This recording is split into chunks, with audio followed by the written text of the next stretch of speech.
আজ বিজেপি শুভেন্দু অধিকারী, দিলীপ ঘোষ, অগ্নিমিত্রা পল, নিশীথ প্রামাণিক, এছাড়াও টিএমসির উদয়ন গুহ, গৌতম দেব, স্বপ্না বর্মন, কংগ্রেসের মৌসম নূর, অধীর রঞ্জন চৌধুরী, সিপিআইএমের দেবলীনা হেমব্রম, পুনিল বিহারী বাস্কে, এরকম 10 থেকে 15 জন হেভিওয়েট প্রার্থীর ভাগ্য আজ নির্ধারিত হতে চলেছে।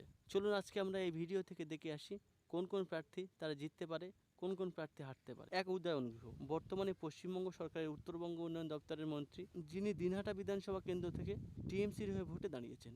গত 2021 সালে বিধানসভা ভোটে এখানে উদয়ন গুহ নিশীথ প্রামাণিকের কাছে মাত্র 57 ভোটে হারে, কিন্তু উপনির্বাচনে এখানে টিএমসি 1,89,575 ভোট পায়, বিজেপি সেখানে মাত্র 25,486 ভোট পায়। উদয়ন গুহ এখানে 1,64,000-এর বেশি ভোটে জয়ী হয়, এখানে তিনি জিততে পারেন। এরপর নিশীথ প্রামাণিক, কেন্দ্রীয় সরকারের যুব কল্যাণ দপ্তর ও স্বরাষ্ট্র দপ্তরের প্রাক্তন প্রতিমন্ত্রী নিশীথ প্রামাণিক, যিনি বর্তমানে মাথাভাঙা বিধানসভা কেন্দ্র থেকে বিজেপির হয়ে ভোটে দাঁড়িয়েছেন। 2021 সালে বিধানসভা ভোটে এখানে বিজেপি জয়ী হয়, 1,13,249 ভোট পায়, টিএমসি 87,115 ভোট পায়। এই বিধানসভা কেন্দ্রে এখানে নিশীথ প্রামাণিক জয়ী হতে পারেন। স্বপ্না বর্মন, যিনি এশিয়ান গেমস ও এশিয়ান চ্যাম্পিয়নশিপে 3টে সোনা জিতেছেন, এছাড়া অর্জুন পুরস্কার পেয়েছেন।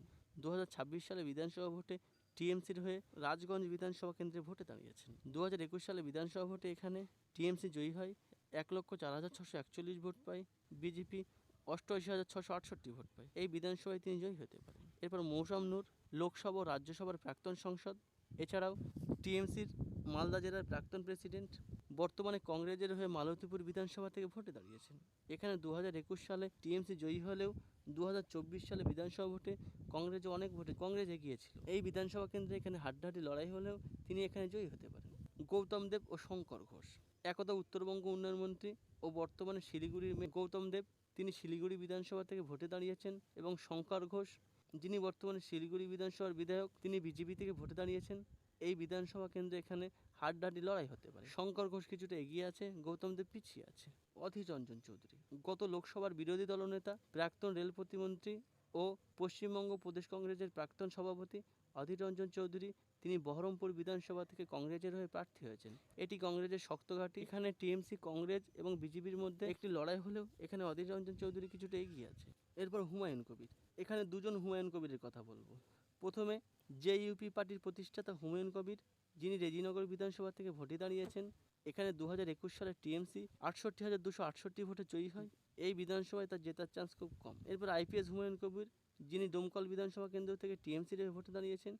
2021 সালে বিধানসভা ভোটে এখানে টিএমসি 1,27,671 ভোট পায়, সিপিআইএম দ্বিতীয় হয়, 80,442 ভোট পায়, বিজেপি মাত্র 12,000-এর বেশি ভোট পায়। এই বিধানসভা কেন্দ্রে হুমায়ুন কবির কিছুটা এগিয়ে আছেন। এরপর দেবলীনা হেমব্রম, একদা আদিবাসী উন্নয়ন মন্ত্রী দেবলীনা হেমব্রম, তিনি রানীবাঁধ বিধানসভা কেন্দ্র থেকে সিপিএমের হয়ে ভোটে দাঁড়িয়েছেন। এই বিধানসভা কেন্দ্রে এখানে তিনি হারতে পারেন। এবার দিলীপ ঘোষ, পশ্চিমবঙ্গ বিজেপির প্রাক্তন রাজ্য সভাপতি ও কেন্দ্রীয় বিজেপির প্রাক্তন ভাইস প্রেসিডেন্ট দিলীপ ঘোষ খড়গপুর সদর বিধানসভা কেন্দ্র থেকে ভোটে দাঁড়িয়েছেন। এই বিধানসভা কেন্দ্রে গতবারে হিরণ চ্যাটার্জি 3,771 ভোটে জয়ী হয়। এই বিধানসভা কেন্দ্রে এখানে হাড্ডাহাড্ডি লড়াই হতে পারে, তবে দিলীপ ঘোষ কিছুটা এগিয়ে আছে। এরপর অগ্নিমিত্রা, পশ্চিমবঙ্গ বিজেপির প্রাক্তন মহিলা মোর্চার সম্পাদিকা অগ্নিমিত্রা পাল আসানসোল দক্ষিণ বিধানসভা থেকে ভোটে দাঁড়িয়েছেন। এই বিধানসভা কেন্দ্রে গত বিধানসভা ভোটে তিনি মাত্র 4,000 ভোটে জয়ী হয়েছিলেন। এখানে হাড্ডাহাড্ডি লড়াই হতে পারে, তবে অগ্নিমিত্রা পাল তিনি কিছুটা পিছিয়ে আছেন। এরপর পুনিল বিহারী বাস্কে, প্রাক্তন সংসদ, সিপিআইএম থেকে নয়াগ্রাম বিধানসভা থেকে ভোটে দাঁড়িয়েছেন। এই বিধানসভায় এখানে তিনি হারতে পারেন। এবার শুভেন্দু অধিকারী, বর্তমানে পশ্চিমবঙ্গ সরকারের বিরোধী দলনেতা শুভেন্দু অধিকারী, তিনি নন্দীগ্রাম বিধানসভা থেকে ভোটে দাঁড়িয়েছেন। এই বিধানসভা কেন্দ্রে তাঁর বিরুদ্ধে যিনি প্রার্থী হয়েছেন টিএমসির পবিত্র কর, তিনি বেশ কিছুদিন আগে বিজেপি ত্যাগ করেছেন। এই বিধানসভা কেন্দ্রে এখানে হাড্ডাহাড্ডি লড়াই হতে পারে। এখানে আপনারা কমেন্টে জানাবেন কে জয়ী হতে পারে। যদি আপনাদের কোনো মতামত থাকে অবশ্যই জানাতে পারেন। আমাদের ভিডিও যদি ভালো লাগে তবে অবশ্যই সাবস্ক্রাইব করুন। আমাদের ভিডিওটি দেখার জন্য ধন্যবাদ। আপনার দিন শুভ হোক।